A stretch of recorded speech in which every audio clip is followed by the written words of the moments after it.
महायुती आणि महाविकास आघाडीकडून मुंबईत एक हॉटेल बुक करण्यात आलेले आहे। नवनिर्वाचित आमदारांना आता ठेवण्यासाठी हॉटेल बुक झालेलं आहे। बघा आता तेजल, सगळ्या हालचाली सुरू झालेल्या आहेत। नक्कीच आपापल्या आमदारांना त्यांना सेफ ठेवायचं आहे। पुन्हा फोडाफोडी होऊ नये, राष्ट्रपती राजवट लागू नये, लवकरात लवकर सत्ता स्थापन व्हावी आणि आपलीच सत्ता स्थापन व्हावी यासाठी अगदी शर्थीचे प्रयत्न दोन्ही बाजूंनी सुरू झालेले आहेत। निकालाच्या पूर्वसंध्येला खूप मोठ्या घडामोडी घडतात मुंबईमध्ये।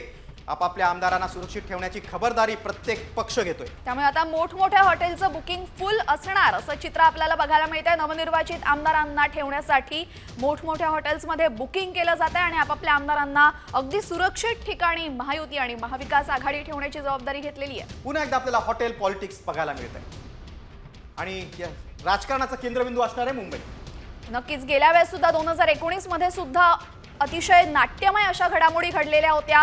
राष्ट्रपती राजवट लागलेली होती, अनेक गोष्टी त्यावेळेस 2019 मध्ये आपण बघायला मिळाल्या होत्या आणि यावेळेस सुद्धा 23 तारखेला निकाल आहे, 26 तारखेपर्यंत सत्ता स्थापन करायची आहे। त्यामुळे आपापल्या आमदारांना जितकं सेफ ठेवता येईल, जितकं सुरक्षित ठेवता येईल तितकं सुरक्षित ठेवण्याचा प्रयत्न दोन्ही बाजूंनी होताना बघायला मिळतोय। आपण अधिक माहिती घेऊया, आमचे प्रतिनिधी गोपाळ कुलकर्णी आपल्या सोबत आहेत। गोपाल, काय सद्यस्थिती? प्रत्येक पक्ष अगदी घाबरलेला आहे, आपले आमदार सेफ राहिले पाहिजेत असं त्याला वाटतंय। हो, निश्चितपणे मागील 2 ते 3 दिवसांपासून राज्यामधील काही घडामोडी पाहिल्या आपण, ते एक गोष्ट स्पष्टपणे दिसून येते, ते म्हणजे या सर्वच पक्षांनी आपापल्या आमदारांना म्हणजे जे घातलेले आमदार आहेत किंवा उमेदवार आहेत या सर्वांशी संपर्क साधायला सुरुवात केलेली होती। काही महत्वाच्या नेत्यांकडे तशी जबाबदारीही देण्यात आली होती। उद्या ऐनवेळी जर संख्याबळ कमी पडलं तर निश्चितपणे वेगळी समीकरणं आकाराला येऊ शकतात।